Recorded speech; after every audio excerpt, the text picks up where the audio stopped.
আবার নিজের কামানো সম্পত্তিতে কি তার লিগ্যাল হেয়াররা অর্থাৎ উত্তরাধিকাররা রাইট ক্লেম করতে পারে?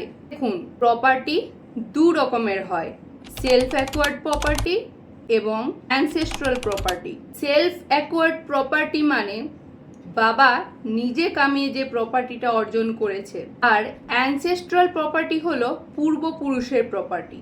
তো যতদিন বাবা জীবিত থাকবে ততদিন তো বাবার কামানো সম্পত্তিতে কারো কোনো অধিকার থাকে না, কিন্তু বাবা মারা যাওয়ার পর তার সম্পত্তিতে রাইট ক্লেম করতে পারে যদি বাবা কোনো উইল না করে মারা যায়।